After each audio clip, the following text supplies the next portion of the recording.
con la doctora Margarita Giraldo. Ella es médica, neuróloga clínica del Grupo de Neurociencias de Antioquia y viene con la presentación Calidad del sueño para cuidadores. Doctora, muchas gracias por su participación en este espacio. Le damos la bienvenida. Gracias por estar aquí. Buenas tardes. Voy a empezar esta charla de sueño para cuidadores con un fragmento de un poema de Amado Nervo. Y dice así: yo lo que tengo, amigo, es un profundo deseo de dormir. ¿Sabes? El sueño es un estado de divinidad. El que duerme es un Dios. Yo lo que tengo, amigo, es gran deseo de dormir. El sueño es en la vida el solo mundo nuestro, pues la vigilia nos sumerge en la ilusión común, en el océano de la llamada realidad. Despiertos vemos todo lo mismo. Vemos la tierra, el agua, el aire, el fuego, las criaturas efímeras. Dormidos, cada uno está en su mundo, en su exclusivo mundo, hermético, cerrado, ajeno a ojos, ajeno a almas. Cada mente hila su propio ensueño o su verdad, quién sabe. Esto para decirles que, siguiente por favor,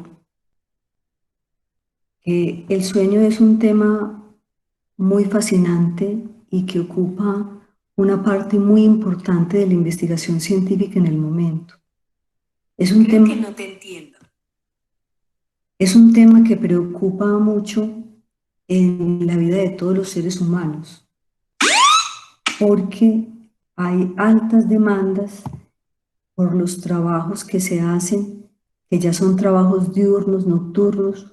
Ustedes saben, por ejemplo, que hay ciudades donde no duermen. Por ejemplo, Nueva York es una ciudad que funciona las 24 horas del día. Entonces, debido al desarrollo tecnológico, el hombre requiere un alto ritmo de acción y ese sueño es el único que le permite recuperar sus energías. Siguiente.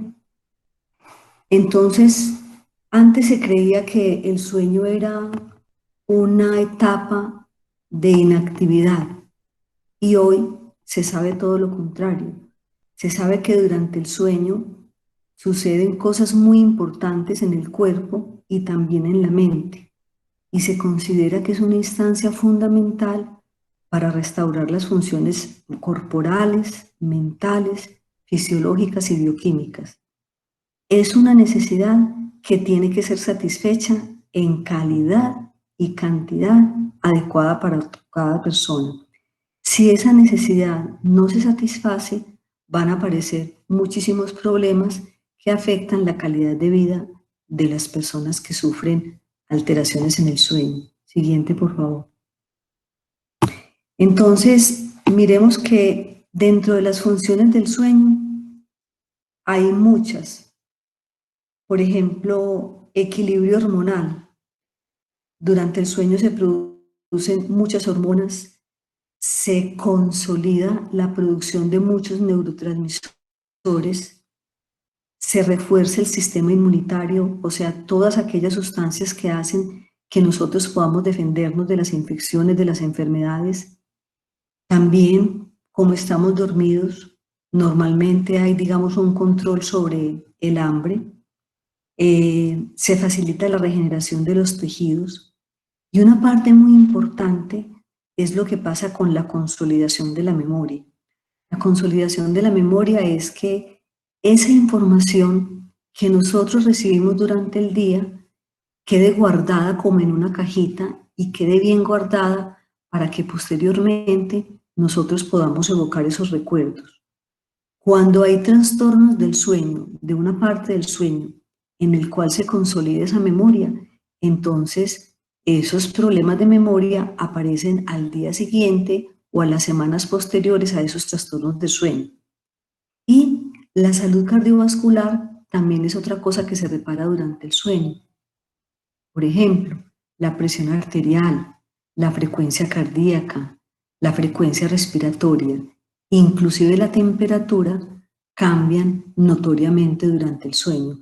No son cifras que permanecen estables, sino que cambian con cada una de las fases del sueño. Siguiente.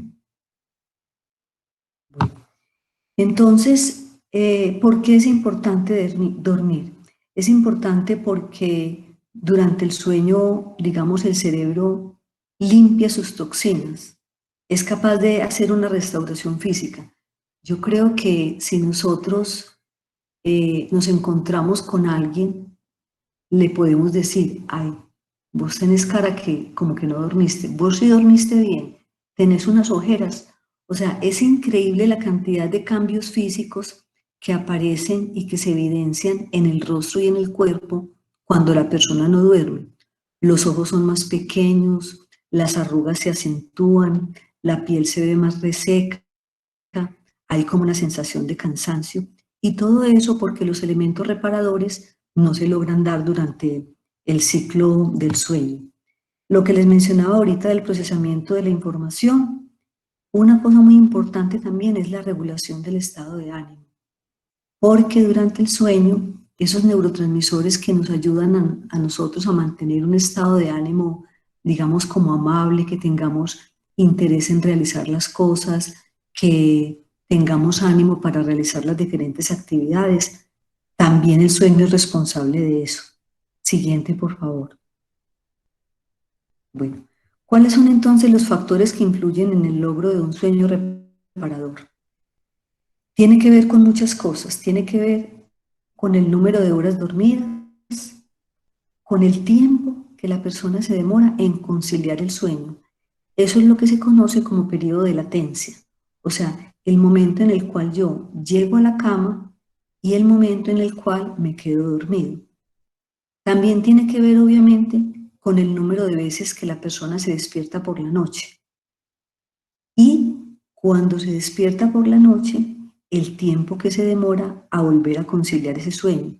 O sea, hay personas que despiertan en la noche, pero fácilmente vuelven a conciliar el sueño. Por ejemplo, se levantan a orinar, se levantan al baño o se levantan a tomar algo, a tomar agua y luego vuelven a su cama y pueden dormirse inmediatamente.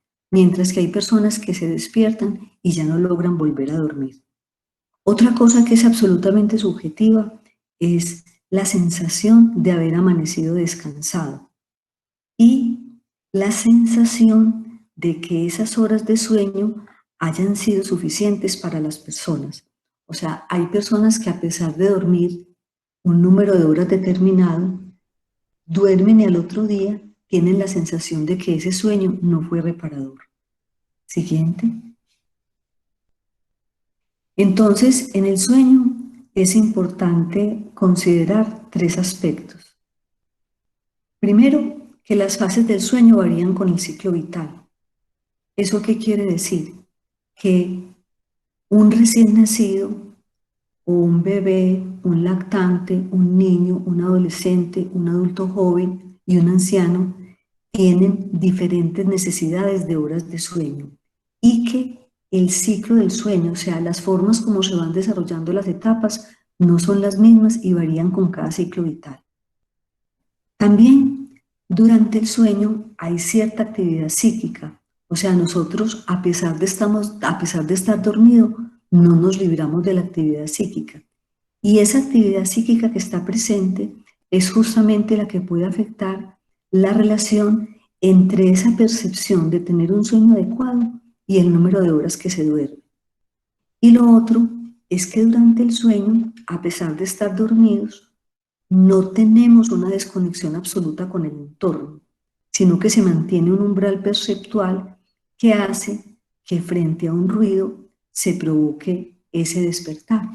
Entonces, hay personas, por ejemplo, donde ese umbral es muy alto. ¿Qué quiere decir? Son personas que se pueden dormir en medio de una parranda, en medio de un ruido muy grande, en medio de un baile, en medio de una fiesta. En cambio, hay personas a las cuales las despierta el sonido de un mosquito, ¿cierto? Entonces, siempre que nosotros estemos evaluando los aspectos del sueño, tenemos que considerar estas tres fases que les acabo de mencionar. Siguiente, por favor. Bueno, entonces hay una pregunta, bueno,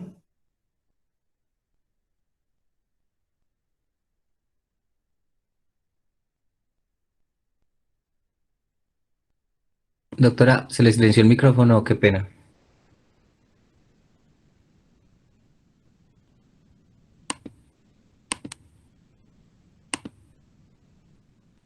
Doctora Margarita.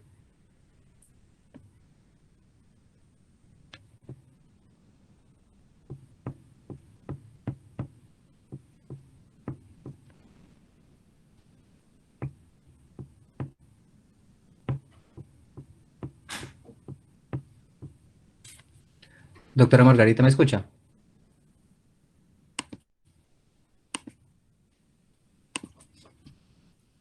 Listo, Ya, ahora sí. sí. Bueno, entonces, ¿cuántas horas debe dormir una persona normalmente? Eso es algo muy variable y lo vamos a ver en el siguiente cuadro. Miremos la siguiente diapositiva. Entonces, bueno, por ejemplo, un recién nacido, un neonato, digamos en el primer mes de vida, pasa casi las 24 horas del día dormido, puede dormir entre 20 y 22 horas en el primer mes de vida. Y ya eso es variable, pero por ejemplo, ustedes ven que en los primeros 3 meses de vida se duermen hasta 17 horas, ¿cierto? Miremos que al año de edad ya se duerme más o menos hasta 14 horas y este tiempo va disminuyendo a partir, por ejemplo, de los 65 años, ya las horas de sueño varían. Esto simplemente es, digamos, como un indicio, pero no es una cosa rígida, cada persona es distinta y las personas van estructurando sus ciclos de una manera diferente. Entonces, tener una respuesta categórica de cuántas horas tiene que dormir una persona, no. Digamos que en general nos han enseñado a través del tiempo que las horas que debe dormir una persona adulta son 8 horas, pero esto es muy variable y cada vez varía más por la tecnología que permite que las personas cuando se acuestan tengan encendidos sus dispositivos, bien sea el iPad, bien sea el celular o bien sea el computador en la cama, y estas cosas, como vamos a ver más adelante, alteran las horas de sueño. Pero entonces el mensaje es que cuando estamos pequeños en la infancia se duermen muchas más horas y en cambio los ancianos van necesitando menos horas de sueño. También encontramos, siguiente diapositiva, personas que toda su vida han dormido 4 horas y otras personas que requieren 10 horas. A veces encontramos personas que con tan pocas horas de sueño puede lograr una sensación reparadora, pero hay otras personas que ni siquiera tienen con 8 horas de sueño. Entonces, es muy importante que cada persona se vaya preguntando, ¿yo cuántas horas he dormido más o menos a través de la vida? O sea, ¿cuál ha sido el patrón de mi sueño? Y con ese número de horas con el cual se siente cómodo, que al otro día no se siente pues súper dormido o súper adormilado, esa es la respuesta para cada persona. Siguiente, por favor. Bueno, entonces yo quiero mencionarle las etapas del sueño para poder entender qué es lo que pasa en los trastornos del sueño. El sueño tiene dos etapas grandes. La primera etapa es una etapa que se llama un sueño no more. No more se refiere a no hay movimientos oculares rápidos. Y no REM es la sigla en inglés, porque es al revés, movimientos es de ojos y esto es de rápido. Entonces, hablemoslo en español, no more, o sea, no hay movimientos oculares rápidos. Esa es la primera etapa del sueño. La segunda etapa es una etapa que se llama el sueño REM, donde hay movimientos oculares rápidos. En los adultos, el sueño siempre comienza con la etapa no REM, a diferencia de los recién nacidos. Si ustedes tienen la posibilidad de observar a un recién nacido, yo los invito a que se queden un rato observando cómo se duerme. Ellos cuando se duermen empiezan con unos movimientos corporales, hacen gestos, risas, mueven los párpados y debajo de los párpados se ve el movimiento de los ojitos para lado y lado. Eso es lo que se llama los movimientos oculares rápidos. El bebé, el recién nacido, cuando empieza su etapa de sueño, la empieza en etapa REM, pero nosotros no, nosotros la empezamos en etapa no REM. Y vamos a ver, cada una de esas etapas también tiene unas subetapas. Siguiente, por favor. Entonces, estamos con la etapa no REM y esa etapa no REM donde no hay movimientos oculares rápidos, luego pasa a la etapa de movimientos oculares rápidos. Ese primer paso puede durar entre 70 minutos y 110 minutos. Y luego se vuelve a repetir.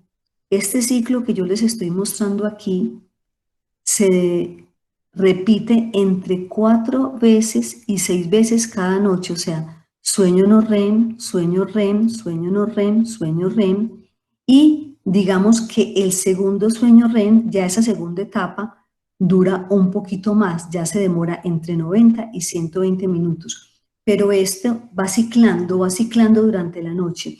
Y lo interesante es que en cada una de esas etapas las variables fisiológicas cambian. Cambian la presión arterial, cambian la temperatura, cambia la frecuencia cardíaca y cambian los movimientos. Por ejemplo, hay un trastorno, dicho sea de paso, que se llama trastornos comportamentales del sueño REM.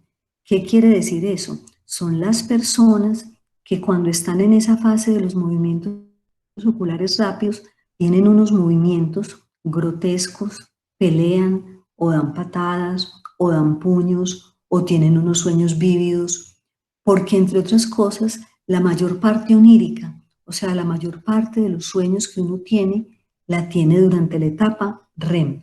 Entonces, ese trastorno, por ejemplo, comportamental del sueño REM, es muy importante para los cuidadores que empiezan a observar si esa persona a la cual está cuidando durante alguna fase de la noche empieza como agitado, a veces hablan, vociferan, se sientan, pelean, gritan, y eso se llama trastorno comportamental del sueño REM. Entonces, este ciclo normalmente se repite en unas personas 4 veces y en otras personas 6 veces, dependiendo de la cantidad de horas que duerman. Siguiente, por favor. Bueno, entonces aquí vemos cómo es el ciclo. Entonces, esta etapa 1, que es, digamos, como la etapa de somnolencia, que dura, digamos, como entre 5 y 10 minutos, es la primera etapa, hace parte del sueño no REM. Estas 4 primeras etapas, o sea, la etapa 1, la etapa 2, la etapa 3 y la etapa 4, hacen parte del sueño no REM, y solamente la última hace parte del sueño REM. Como les decía, esto dura más o menos en total o 70 a 110 minutos o 90 o 100 minutos, dependiendo pues de la persona. Entonces, ese periodo de latencia, ese primer periodo de latencia, o sea, el momento entre el cual uno se acuesta en la cama y dice, voy a dormir, ese periodo de latencia normalmente dura 30 minutos. Hay personas, por ejemplo, que se duermen, que cuando caen a la cama, como les dicen, no es que usted no se duerme, sino que se desploma, porque se acuestan e inmediatamente se duermen. Pero vamos a ver todos los trastornos que van apareciendo a través de estos ciclos. Siguiente, por favor. Entonces, esta parte corresponde únicamente a la primera y segunda etapa del sueño no REM. La primera es la latencia, lo que yo les decía, el tiempo que uno se demora normalmente para dormirse, 30 minutos. No se debe demorar más de 30 minutos. Cuando ya el tiempo es más de 30 minutos, consideramos que es una latencia prolongada. Entonces el cuerpo se va adormeciendo.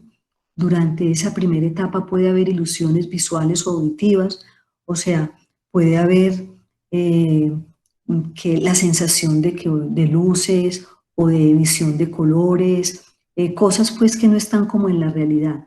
Las personas a veces también tienen la sensación de calambres o de vértigo, o tienen una sensación de tropiezo o caída. Es muy interesante lo que refieren algunas personas, y es que es como una sensación como si cayeran a un vacío cuando se están durmiendo. Eso es como normal y hace parte de esa primera etapa del sueño. Y también brincos, ¿cierto? Esos brincos pueden ser de varias partes del cuerpo, o sea, el cuerpo como que, sí, un brinco, ¿cierto? Brinca la pierna, brinca una mano. Esas son las dos primeras etapas. Miremos qué pasa después. Ya luego es un sueño de mayor profundidad. Este es el sueño que se llama realmente reparador y estas etapas son unas etapas que duran más corticas, pues son más corticas, duran 20 minutos aproximadamente, pero este, digamos, es como el sueño de mayor profundo, pues de más profundidad, donde uno está como en una dicha, pues como en una, o sea, es una sensación de bienestar y las reacciones de despertar dependen si a uno lo despiertan cuando está en el sueño no REM y está en esa etapa profunda o cuando lo despiertan estando en la etapa REM. Por ejemplo, si ustedes ponen el despertador,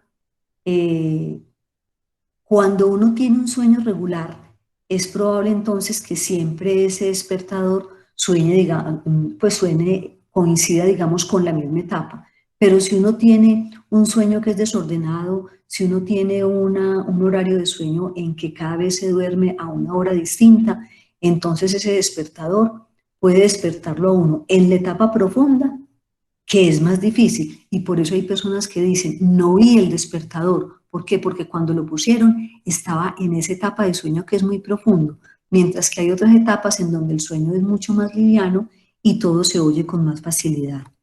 Sigamos a la siguiente. Bueno, y en el sueño REM abarca únicamente la cuarta o la quinta parte del sueño total. El tono de los músculos disminuye, o sea, uno se vuelve prácticamente como un trapo, ¿cierto? Los ojos se mueven para lado y lado.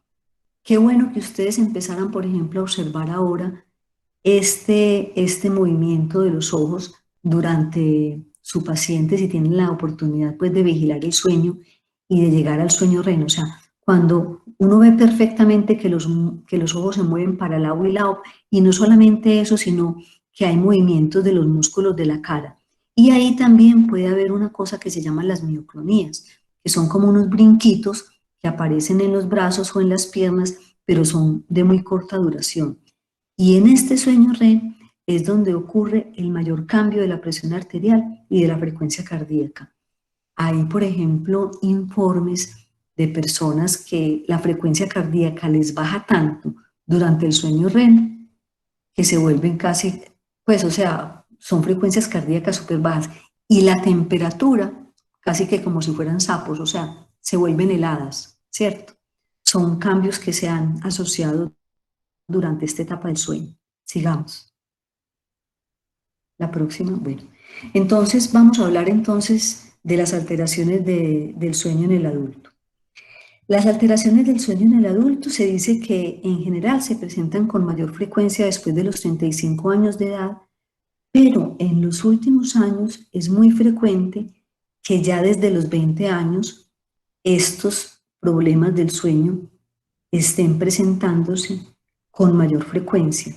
Y lo que les decía, esto está íntimamente relacionado con varias cosas. Primero, ustedes recuerdan, o bueno, yo no sé si recuerdan, porque aquí hay seguramente gente muy joven, pero digamos a las personas que son cercanas a mi edad, en las casas había, por ejemplo, un solo televisor y la gente se reunía alrededor de ese televisor.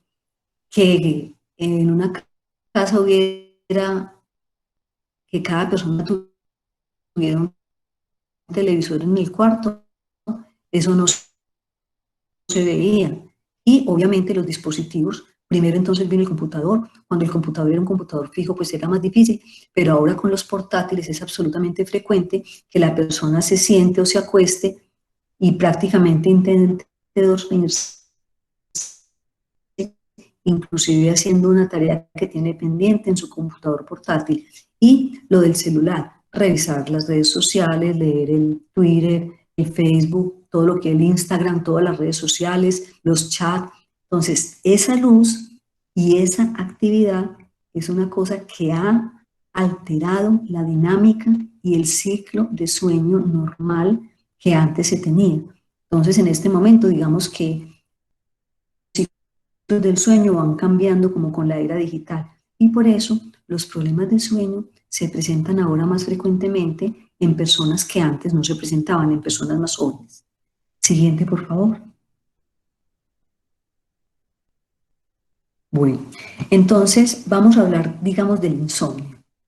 Bueno, entonces nosotros hablamos de insomnio cuando tenemos dificultad para dormir, pero ese insomnio puede ser de diferentes maneras. Puede ser un insomnio que se llama de conciliación y es el insomnio en donde nos acostamos y ese periodo de latencia del que yo les hablaba ahorita no dura 30 minutos, si no logro dormir 2 horas, si no me logro dormir. Y luego, después de 2 horas, me logro dormir. Eso se llama un insomnio de conciliación. Hay otro insomnio que se llama el insomnio de mantenimiento. Y es la persona que cuando se duerme fácil, un periodo de latencia de 30 minutos o menos, pero digamos se duerme a las 10 de la noche, pero se despierta a la 1 de la mañana. Y vuelve y se despierta a las 2, y vuelve y se despierta a las 3. O sea, el sueño tiene una fase de conciliación y tiene una fase de mantenimiento. Conciliación, la primera etapa, la que se demora para dormirse, y mantenimiento es lograr mantener el sueño toda la noche. ¿Qué es un sueño normal? En un sueño normal, que consideramos completamente normal, el periodo de latencia dura hasta 30 minutos y no hay despertares nocturnos, a no ser que con los años, que va cambiando muchas cosas. Por ejemplo, aparecen los síntomas de prostatismo, entonces el señor ya con su próstata crecida se tiene que parar a orinar, esas orinadas, digamos, se hacen muy largas porque el calibre del chorro es muy lento, porque no alcanza a vaciar varias veces, porque se demora ese vaciamiento, y eso puede suceder 3 o 4 veces. También a veces, por ejemplo, en los pacientes que tienen enfermedades neurodegenerativas, es muy común que el paciente se despierte varias veces en la noche. ¿A qué se despierta? Se despierta a empacar la maleta y a irse para la casa. Se despierta a entrar a la cocina. O se despierta porque tiene ganas de orinar y va al baño y no orina. O porque tiene ganas de defecar y va al baño y no defeca. Pero se despierta y va al baño y va al baño. Y entonces ese trastorno de mantenimiento del sueño es un trastorno bastante frecuente en las personas con enfermedades neurodegenerativas. Entonces, así por ejemplo como Lucía hablaba en su primera charla de la diada cuidador paciente, lo mismo ocurre acá. Yo no puedo hablarles a ustedes únicamente de la higiene del sueño del cuidador, sino que lo tengo que hacer en conjunto, porque el sueño del paciente, de esa persona a la cual ustedes están cuidando, si ese sueño está alterado, con seguridad que el sueño del cuidador en la noche también se altera. A no ser de que sea un cuidador irresponsable, que no le importe lo que pase con su pacientico y que lo deje levantar y que no se fije pues ni siquiera qué hace. Pero si es un cuidador responsable que está a cargo, pues con cada despertada del paciente va a ser una despertada del cuidador. Entonces eso va a tener un impacto en la vida diaria. Siguiente, por favor. Y hay quienes tienen un insomnio mixto, o sea, no solamente se demoran para dormirse, sino que además de que se demoran, cuando se logran dormir, vuelven y se despiertan con mucha facilidad. Entonces viene la consecuencia de eso. ¿Qué pasa con las personas que tienen insomnio? Pasan muchas cosas. Primero, el organismo reacciona. Entonces, al otro día es una persona que se duerme durante el día con mucha facilidad. Se duerme viendo televisión, se duerme sentado en una silla, pero no solamente se presentan estas alteraciones, sino que el insomnio trae muchos problemas, sobre todo en la concentración, en la planificación de las actividades, en la sensación de cansancio, en la sensación de que el tiempo no rinde. Entonces, cuando una persona tiene una latencia mayor de 30 minutos, no se logra dormir bien, siente que su sueño no es reparador y encima de todo al otro día siente que sus actividades no le rinden, pues hay que vigilar, porque entonces hay que mirar cómo podemos normalizar y regularizar ese patrón de sueño. Siguiente, por favor. Bueno, entonces esa hipersomnia, entonces puede causar varias cosas o puede ser producto de varias cosas. Del insomnio de la noche anterior. Puede ser también producto de un problema que se llama una apnea del sueño, o sea, que el paciente se queda como sin respirar durante unos minutos y eso se puede repetir a través de la noche y cuando ese número de apneas aumenta, pues entonces es un sueño no reparador y al otro día esa persona que está sufriendo la apnea del sueño se duerme en cualquier parte, sus actividades tampoco le rinden y una característica es que usualmente son personas muy roncadoras. Y otra causa de esa hipersomnia es lo que se llaman los movimientos periódicos de las piernas. ¿Eso qué significa? Hay personas que cuando se acuestan como que no pueden dejar de mover las piernas. Entonces mueven las piernas de un lado para otro, como que no se logran acomodar, se ponen boca arriba, se ponen boca abajo, se ponen de lado y las piernas se mueven y se mueven. Inclusive, no solamente existen movimientos periódicos de las piernas, también existen movimientos periódicos de las manos. Es un equivalente, o sea, en vez de moverse las piernas, se mueven las manos. Y es una cosa que da en el momento en que la persona se acuesta. Ya finalmente la persona se calma, para esto existe medicación, pero esta es una de las causas que al otro día la persona tenga un sueño excesivo. Siguiente, por favor.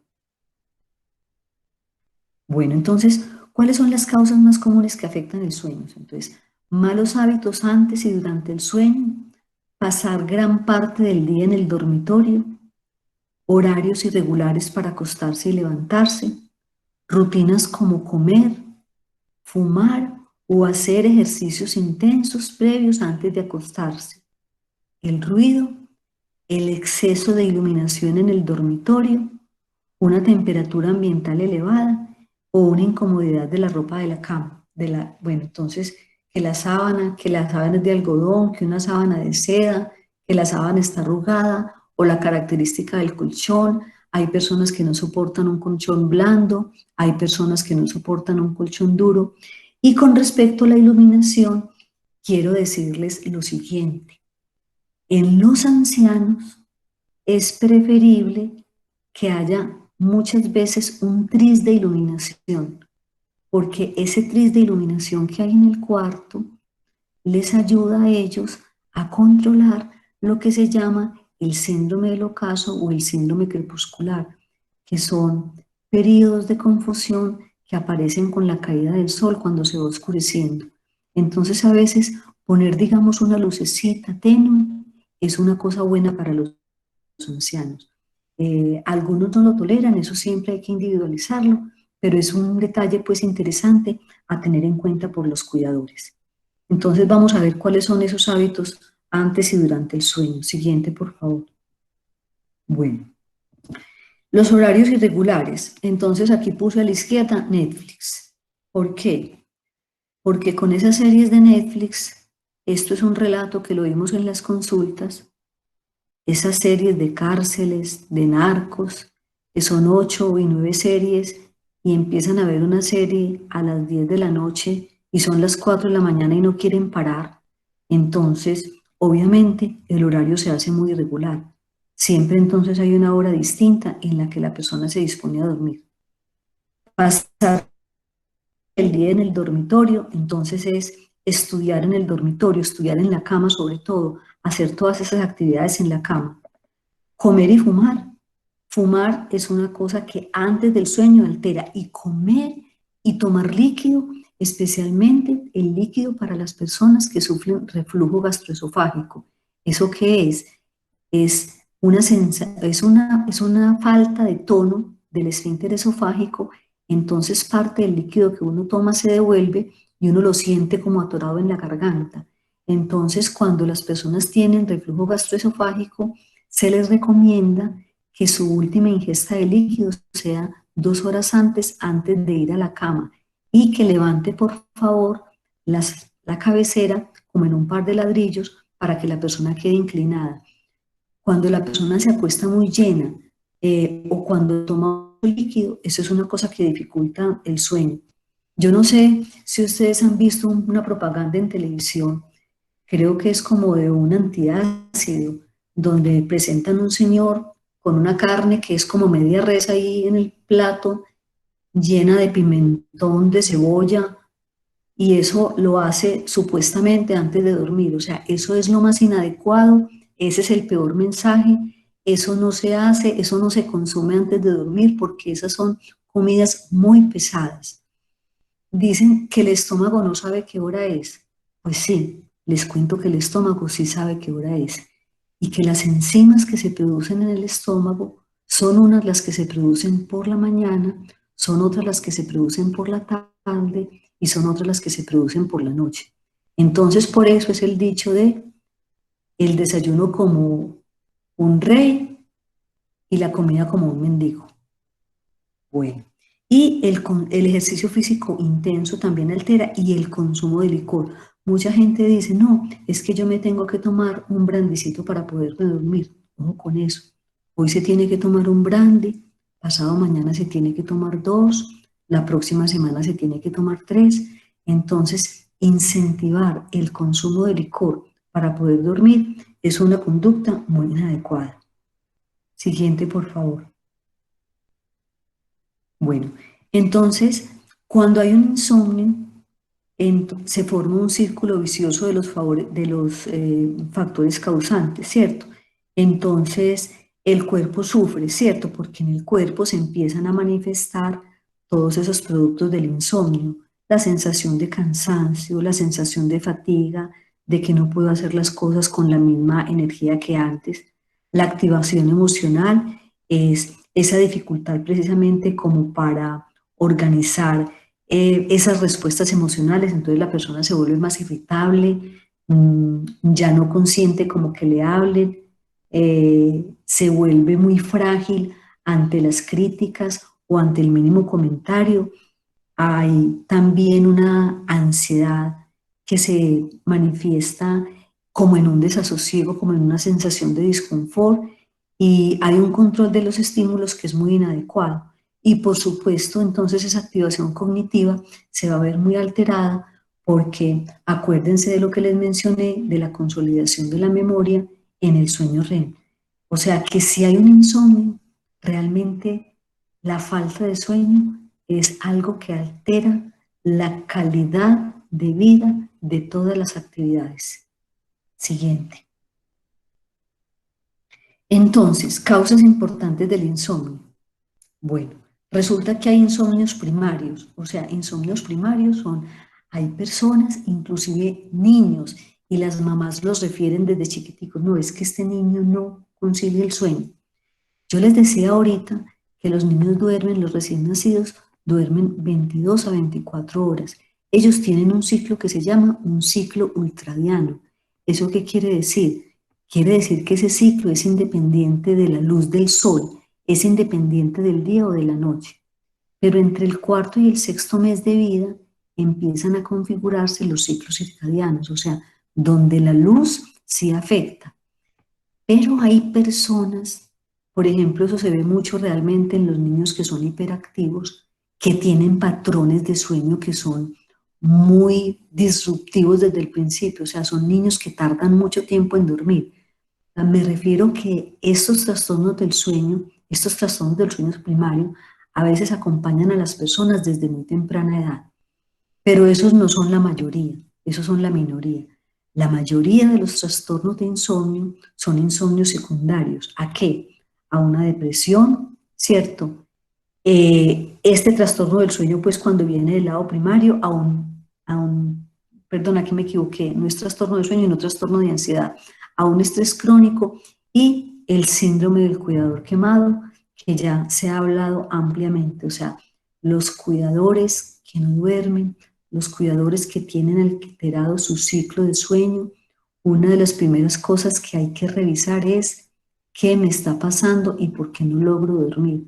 Me siento triste, me siento angustiado, me siento preocupado o no logro dormir porque la persona a la que estoy cuidando se levanta toda la noche. Y nos hemos encontrado, por ejemplo, cuidadores a los cuales contratan y trabajan de día y trabajan de noche. Y además lo que decía el participante ahorita de este conversatorio, que además de eso cocinan y lavan ropa. Entonces, eso es imposible, ¿cierto? Eso es muy importante tener presente. Cuando la causa del insomnio es secundaria, generalmente al tratar esa causa, si es una depresión, si es una ansiedad, si se liberan los factores liberadores del estrés crónico o si mejora el síndrome del cuidador quemado, pues el insomnio mejora. Sigamos en la próxima. Bueno, entonces aquí llegamos a una cosa muy importante que son los trabajos nocturnos. Entonces, cuidar al paciente con demencia y que además de tener demencia tiene un trastorno del sueño. Entonces, hay pacientes que con demencia duermen todo el tiempo, pero la mayoría, como lo vamos a ver más adelante, un gran porcentaje tiene trastornos del sueño. Entonces, esto para el cuidador es fatal. El cuidador entonces debe estar en vigilia muchas noches y los despertares frecuentes de los pacientes alteran el ciclo del sueño del cuidador. Fuera de eso, esos trabajos nocturnos, por ejemplo, lo que pasa, digamos, con los vigilantes, lo que pasa con la gente que trabaja de noche, la gente se va habituando. De hecho, por ejemplo, yo he conocido personas, digamos, especialmente personas del área de la salud, por ejemplo, enfermeras, en donde comentaban que ellas empezaron a trabajar de noche y ya después ya no eran capaces de conciliar el sueño cuando les cambiaban el turno. Entonces pidieron ser trasnochadoras fijas. Entonces hay gente que trabaja de noche y duerme de día, ¿cierto? Entonces, esos trabajos nocturnos también es importante saber con qué frecuencia se relevan y cada cuánto toca trasnochar. Porque si yo, por ejemplo, trabajo 5 días, hago noche, 5 días, hago noche, y eso se vuelve un ciclo, digamos, el organismo de pronto se puede regularizar. Pero si eso es un caos que yo no sé ni tengo programado nada, el organismo responde con ese caos. Siguiente, por favor.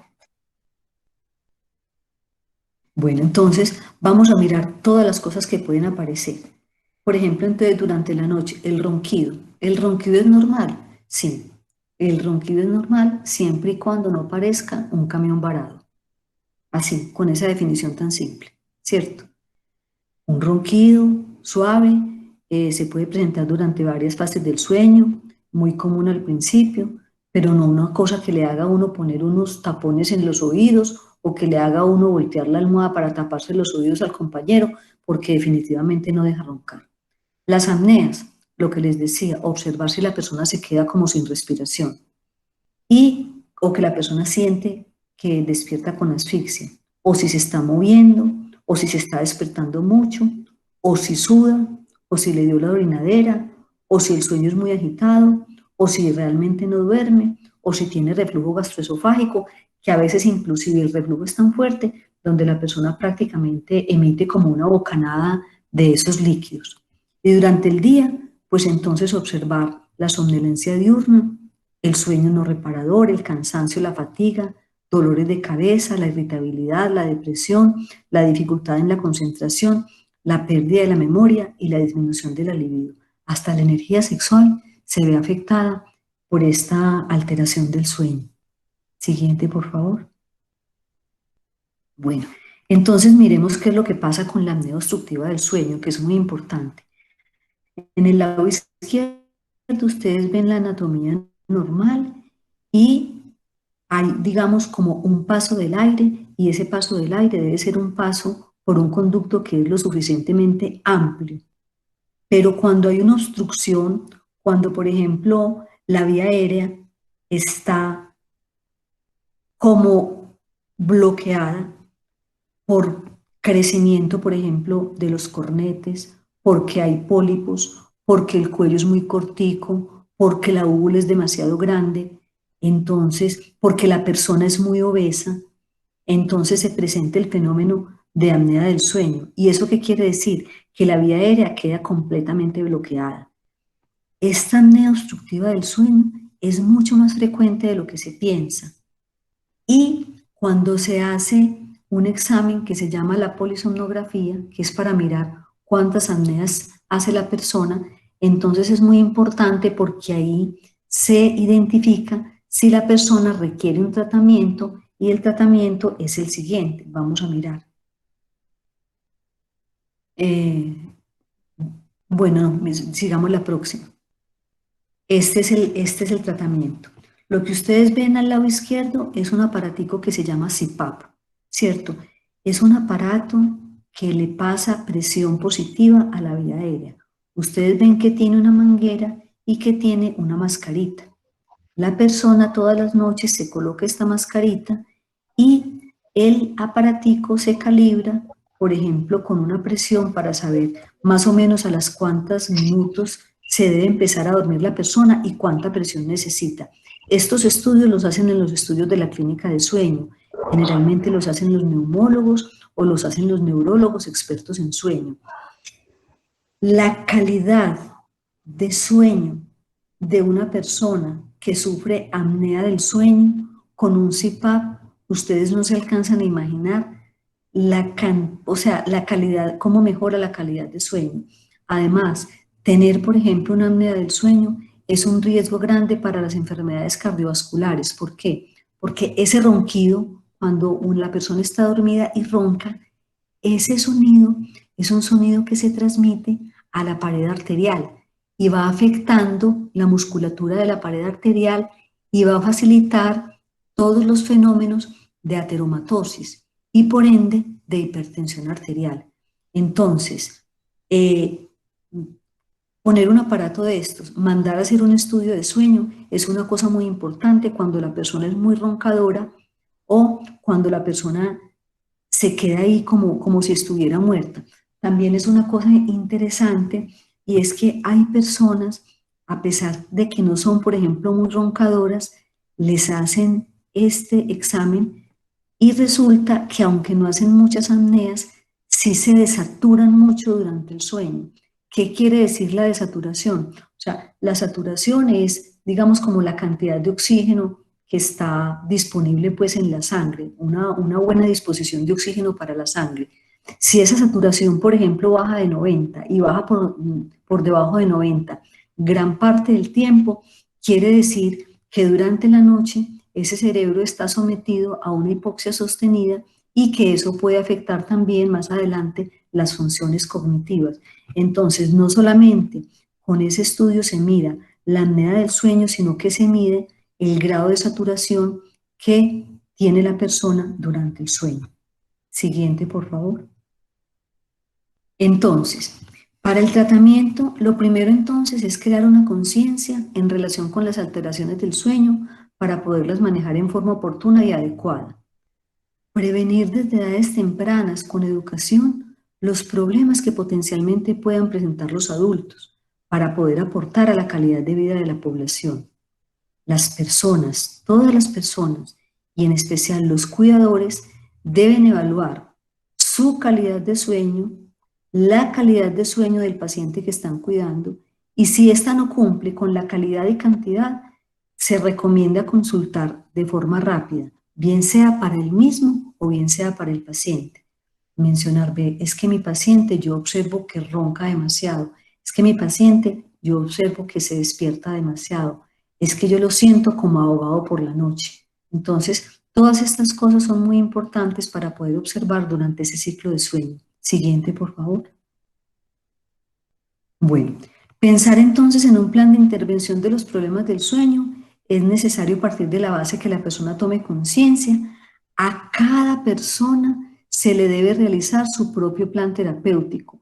No hay una persona igual a otra. No es que ve, aquel se hizo una polisomnografía y resulta que salió con apnea del sueño. Yo me voy a conseguir un CPAP y yo lo voy a titular. No, eso no es así. Ve, a aquella persona le mandaron trazodona para dormir, a aquella le mandaron amitriptilina. No, los planes son siempre individualizados. La exposición a la luz durante el día, desarrollar actividades recreativas y ejercicio físico, el cambio de alimentación previo al acostarse, técnicas de relajación, son cosas que se pueden dar, digamos, de forma no farmacológica durante unas 2 o 6 semanas para mejorar la calidad del sueño. Pero en algunas personas definitivamente es necesario intervenir con medicamentos, bien sea con inductores del sueño, que tarde o temprano se pueden ir retirando, pero siempre con la supervisión de un médico. Siguiente, por favor. Entonces, como medidas de higiene del sueño, que son medidas no farmacológicas, son estas: despertarse y acostarse todos los días a la misma hora, limitar el tiempo diario en la cama al tiempo necesario, suprimir la ingesta de sustancias con efecto activador o estimulante, evitar largas siestas durante el día. Esto sí que es frecuente con los cuidadores porque dicen, ay no, es que sabe que mi paciente no duerme en la noche y duerme en la tarde. Ah, sí, él se acuesta después del almuerzo y se despierta antes de la comida. No, pues claro, si ya se durmió por la tarde, ¿qué se va a dormir por la noche? Evitar actividades excitantes, tomar baños de agua tibia, comer a horas regulares, los ejercicios de relajación y mantener condiciones ambientales. Eso es lo que se llama higiene del sueño. Y vamos a mirar medicamentos para mejorar el sueño. Lo primero, el primer mensaje es que nunca deben ser autorrecetados y que el medicamento depende de cuál es la causa del insomnio. Entonces, habrá medicamentos para tratar la depresión, habrá medicamentos para mejorar la ansiedad, hay medicamentos que regulan la arquitectura del sueño como tal, hay inductores del sueño, está la melatonina y están las benzodiazepinas. Entonces, hablemos, digamos, de los medicamentos para la depresión. Nunca son autorrecetados, siempre mandados por un especialista o por un médico general que conozca pues el medicamento, la forma de iniciarlo y la forma de retirarlo. También lo mismo los medicamentos que mejoran la ansiedad. Hay muchas personas, por ejemplo, que su problema de sueño es únicamente secundario a la depresión, y tratando la depresión o tratando la ansiedad, el problema de sueño desaparece. Bueno, hay que también tener presente que con el paso de los años, la arquitectura del sueño, por ejemplo, va cambiando y en los ancianos es muy frecuente que se vaya alterando. Entonces, en ellos a veces utilizamos, por ejemplo, medicamentos, por ejemplo, tipo trazodona, que mejoran la arquitectura del sueño. Siempre hay que usarlo con mucho cuidado, nunca autorrecetado, empezar con dosis mínimas, mirar que no produzca hipotensión, porque a veces les baja mucho la presión, y que no produzca también otro efecto que es común con ese medicamento, que es el priapismo. Bueno, están los inductores del sueño. Afortunadamente los venden con fórmula médica, digo afortunadamente porque si no se volverían una locura la gente abusando de estos inductores, porque ellos sí permiten que la persona concilie el sueño muy rápido, pero solamente se deben usar por muy poco tiempo. Bueno, la melatonina es una buena opción, es una cosa, digamos, como muy fisiológica porque el organismo produce melatonina. Entre otras cosas, por eso, por ejemplo, se recomienda de que con la oscuridad aumenta la producción de melatonina, y por eso se recomienda, pues, en general, que cuando uno duerme, pues duerme en un sitio como oscuro. Es una muy buena opción. Lo que hay que tener presente es que su tiempo de acción no es inmediato. Generalmente las personas tardan 2 o 3 semanas como para empezar a regular su sueño. En general es muy bien tolerada y hay unas de mejor calidad que otras. Y las benzodiazepinas, por regla general, no se deben usar como medicamento inicial. A veces se usan, por ejemplo, combinadas en el periodo inicial cuando se está tratando a alguien con antidepresivo y con un problema de sueño, se utilizan, digamos, durante el periodo inicial, mientras el antidepresivo va como haciendo efecto y ya luego se suspende. Pero no se deben usar porque crean adicción y crean tolerancia, o sea, cada vez se requerirían más dosis. Siguiente, por favor. Tener presente entonces que las alteraciones del sueño pueden afectar hasta el 25% de las personas con demencia leve a moderada y al 50% de la demencia, de las personas con demencia grave, y que las alteraciones del sueño tienden a empeorar en la medida en que la demencia progresa en gravedad. Siguiente. Los medicamentos entonces para inducir el sueño aumentan el riesgo de caídas y confusión en las personas con problemas cognitivos. Los medicamentos sedantes para el sueño generalmente no se recomiendan para este grupo. Si se prescriben estos medicamentos, es probable que el médico recomiende que se intente suspender su uso una vez se haya establecido un patrón de sueño regular. Siguiente.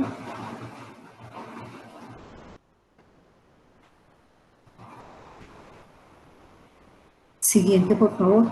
Bueno. Tener presente esto, por ejemplo, que algunos medicamentos antidepresivos como el bupropión y la venlafaxina pueden provocar insomnio.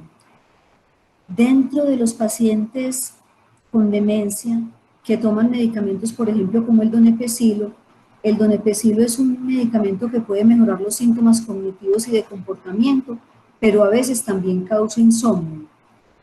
Hay una pregunta, por ejemplo, si este medicamento se da de día o se da de noche. Generalmente, o sea, la indicación de la casa es que generalmente se da de noche antes de que el paciente se acueste, pero muchas veces el paciente no lo tolera de noche, porque cuando se le da de noche puede producir unas alucinaciones que se llaman alucinaciones hipnagógicas, que son esas alucinaciones que aparecen como en el duermevela, o sea, como en ese estado de transición entre la vigilia y el sueño. Y si la persona con demencia está tomando este tipo de medicamentos, el cuidador lo debe hablar con el médico. La administración del medicamento a más tardar en la cena suele ayudar, o sea, no esperar, mejor dicho, hay personas, ustedes tal vez se van a reír de lo que les voy a decir, pero hay personas que cuando el paciente está dormido, lo despiertan para darle el medicamento para el sueño. Entonces, tener presente eso. La próxima. Lo de la luz adecuada ya se los había dicho. Simplemente que la luz brillante, la terapia de luz brillante por la noche puede disminuir las alteraciones del ciclo sueño-vigilia en las personas con demencia, y que a veces en la noche una pequeña lamparita en la habitación del paciente puede servir. La próxima, ya estamos terminando. Si la persona con demencia se despierta durante la noche, mantener la calma, no discutir con él, preguntarle qué necesita, fijarse cuál es la causa del problema, si es que tiene la vejiga llena, si es que la habitación está muy caliente, si es que la habitación está muy fría, y recordarle con calma que es de noche y que es la hora de dormir. Pero si la persona, esto es muy recomendable, tiene una necesidad inminente de caminar, acompáñelo a caminar un ratito y luego se acuesta. Porque si usted lo que hace es jalarlo de los brazos y casi que empujarlo, no, es que venga, que es que se tiene que acostar, y el paciente con necesidad de caminar, es mejor permitirle que camine un poquito y luego se acueste. Son cosas que dan mejores resultados. Bueno, si el cuidador no duerme lo suficiente, es posible que no tenga la paciencia y la energía necesaria para cuidar de alguien con demencia. La persona también podría sentir su estrés o inquietarse, y si es posible, arregle para que la familia o los amigos alternen las noches, y también puede hablar con el médico, con un trabajador social o con un representante para averiguar, pues, o para contarle su problema, porque si es un problema persistente y que definitivamente no se resuelve, tiene que haber obligatoriamente una intervención médica, que por fortuna, con una intervención médica adecuada, el problema del sueño mejora en el paciente.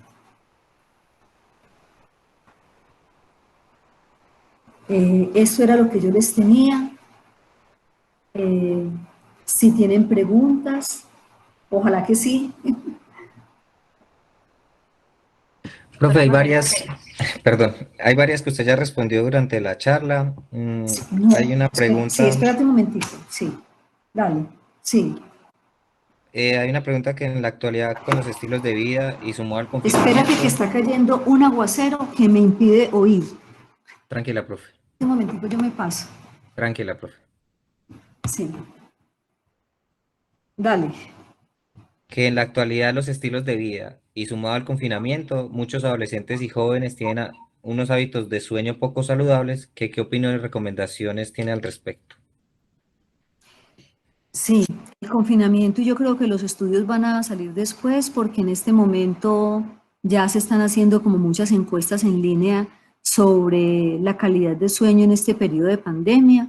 Yo creo que son muchísimos los factores que contribuyen a que durante la pandemia se haya alterado la calidad de vida y la calidad de sueño en todas las personas, pacientes y no pacientes, inclusive en personas que nunca habían tenido sueño, por muchas cosas. Primero, porque cambiaron las rutinas de trabajo. Segundo, porque generalmente las personas que están en edad laboral entonces tienen una exposición excesiva a las pantallas. El trabajo virtual es un trabajo que ha aumentado notablemente. La exposición a la luz de la pantalla es otra cosa que puede alterar las urgencias y las cosas que se presentan, digamos, de noche que antes no se presentaban. Entonces, toda la dinámica cambió y lo que yo le recomendaría es que de todas maneras debe poner un límite a ese trabajo y debe iniciar o tratar de regularizar por lo menos la hora en la que se va a dormir. Listo. Profe, hay otra pregunta. Que si el ciclo circadiano se puede estimular o cómo se podría adaptar pues, a la realidad del cuidado de un paciente o si existe alguna terapia no farmacológica para estimular el buen dormir en los cuidadores. Pues bueno, la terapia farmacológica, ya les hablé de lo que son las medidas o la higiene del sueño, ¿cierto? Eso que vale para los cuidadores vale para los pacientes, no tomar la alimentación, o sea, no llevarlos a la cama inmediatamente comen, que el líquido que se tomen se lo tomen antes, no darles bebidas estimulantes, no darles licor, no darles comida pesada, tener una temperatura adecuada y hacer un acompañamiento como se le hace a un niño a la hora de dormir. Mm, Inclusive si se le puede contar un cuento, si se le puede leer un cuento, si se puede conversar con él, si el paciente lo permite, es una cosa pues que también da buenos resultados. Y con respecto a si o sea, el ciclo circadiano, nosotros no lo podemos cambiar, pero sí lo podemos alterar. Entonces, lo que podemos hacer es alterarlo menos. ¿Cómo lo alteramos? Lo alteramos teniendo una luz encendida todo el día, ¿cierto? Entonces, debe haber parte de luz en el día y parte que no haya luz, ¿cierto? Una parte de oscuridad. Y lo mismo, por ejemplo, con el ruido. Durante la actividad, durante el día, durante la vigilia, pues hay más ruido. En la noche, generalmente hay más silencio. Entonces, es como simular esos ambientes de tranquilidad para poder brindar un ambiente propicio para el cuidador y para el paciente. Gracias, profe. Hay otra pregunta que muchos cuidadores refieren que duermen toda la noche, pero al día siguiente están agotados igual y adoloridos del cuerpo. ¿Qué estaría reflejando esto?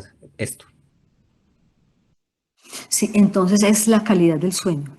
O sea, es la calidad del sueño. Puede que duerman toda la noche, pero entonces habría que mirar qué tan profundo ese sueño que realmente es el sueño reparador, es el sueño no REM. Entonces es mirar realmente si sí está haciendo las fases del sueño como las tiene que hacer y qué tan cargado está psíquicamente, porque si el sueño no es reparador, si es la sensación de un sueño no reparador, a ver, hay dos cosas. Uno, la sensación de que el sueño no es reparador, y eso es una cosa absolutamente subjetiva y es indiscutible porque eso es lo que le refiere a uno la persona. Ahí no hay nada que decir. Pero lo otro es la falsa percepción de las horas de sueño. ¿Eso qué quiere decir?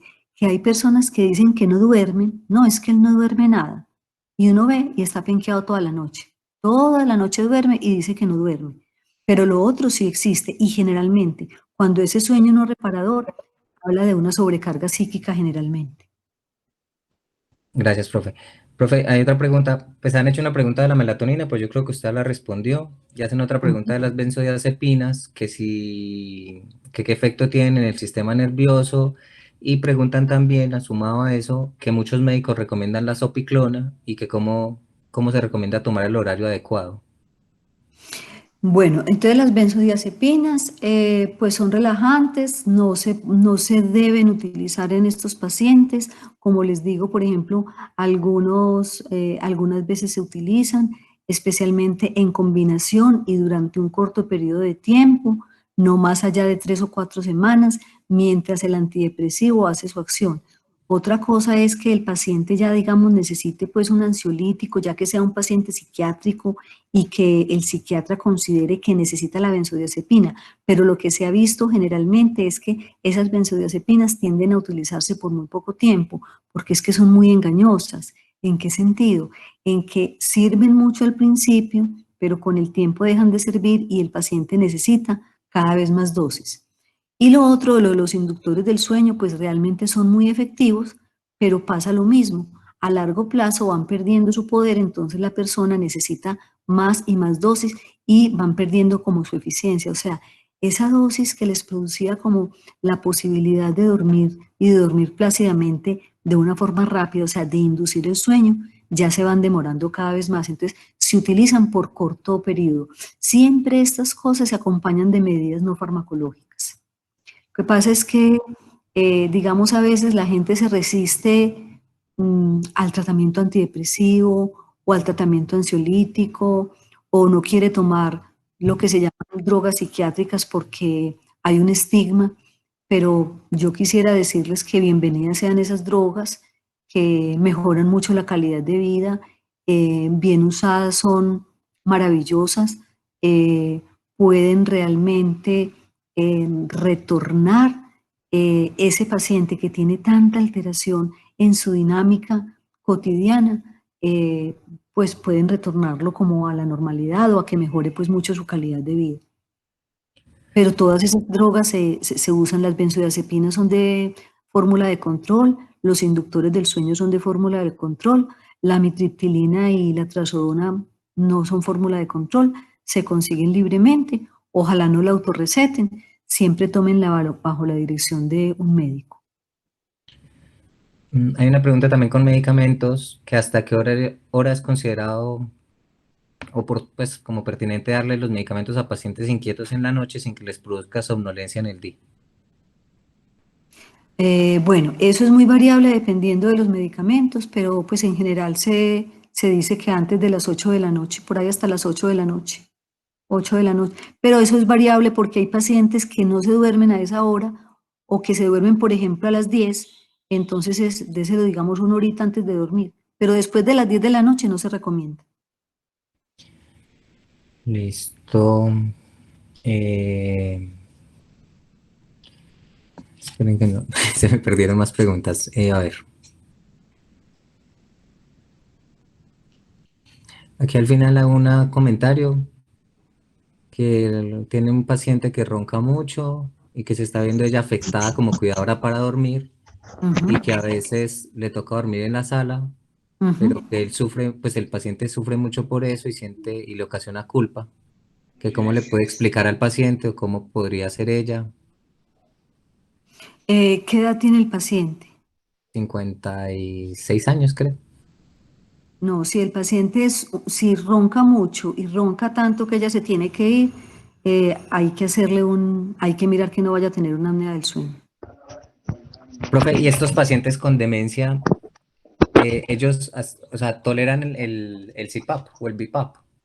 En una fase de la enfermedad sí, en otra no.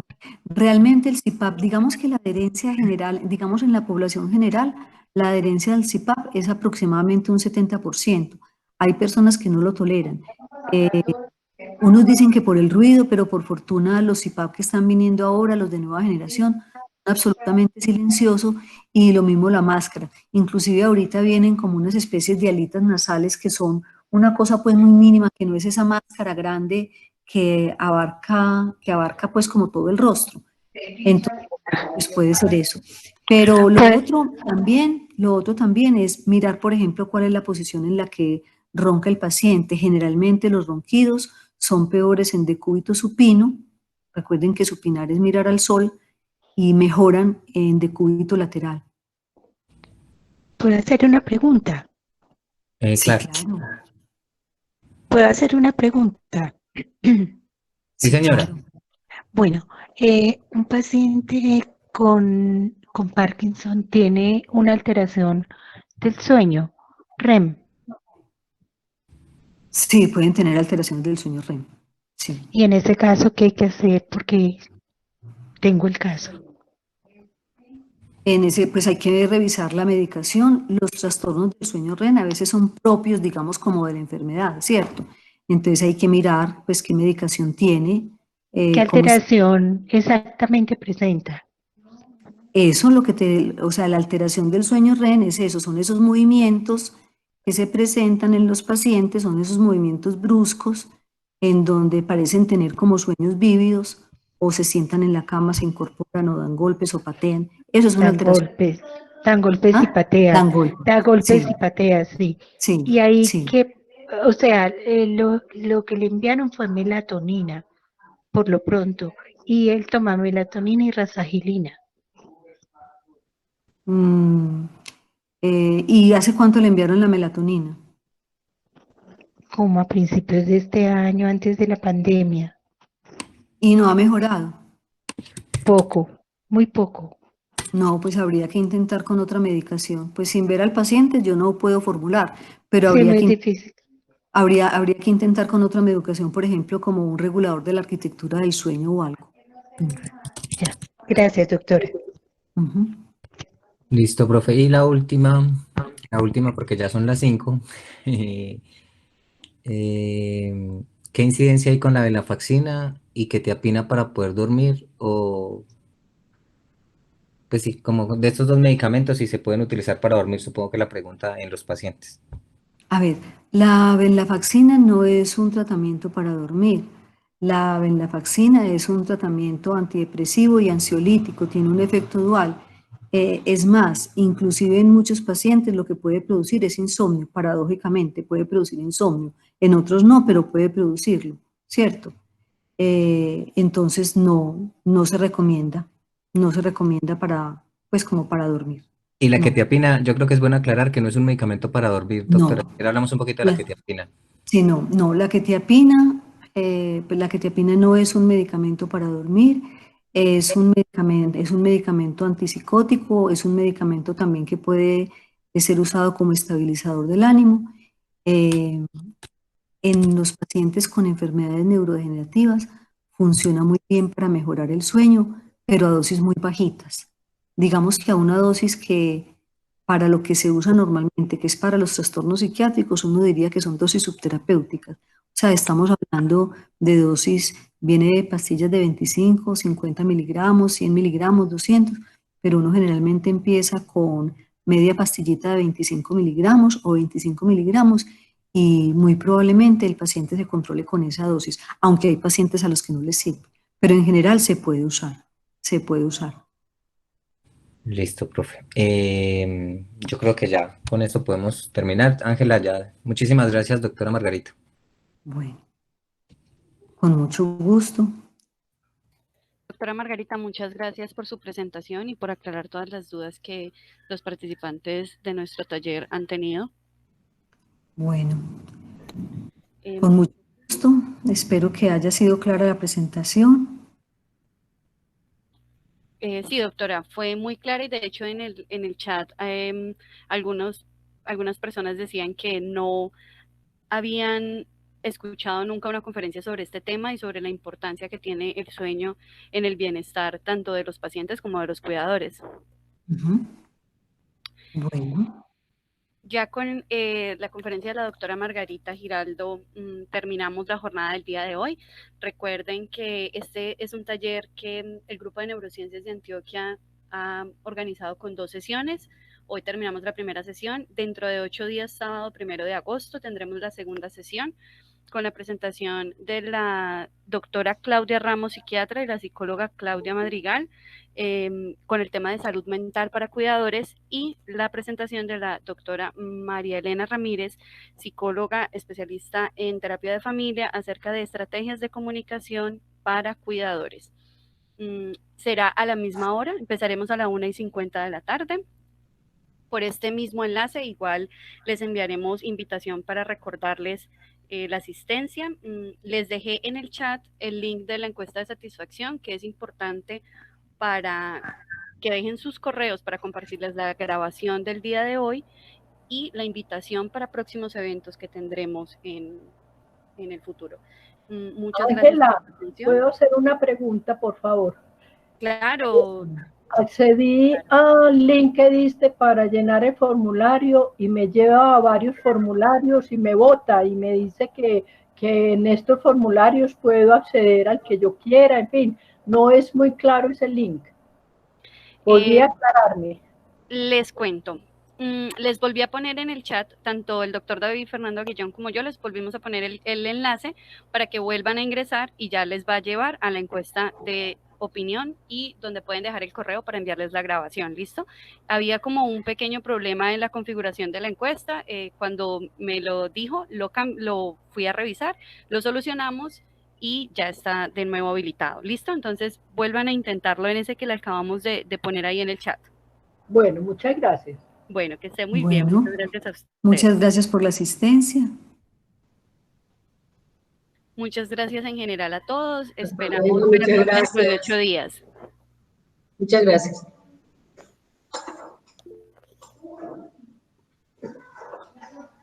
Gracias a todos. Bueno, Excelente.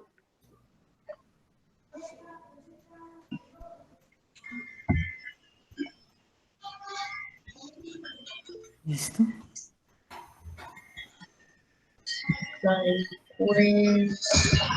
La encuesta.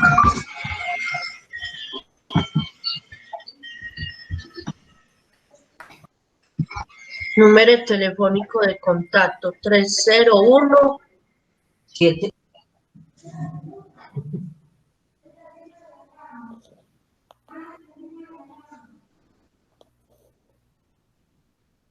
Bueno, lo bueno es que, como estamos viendo, sí funcionó ya la encuesta y la están diligenciando.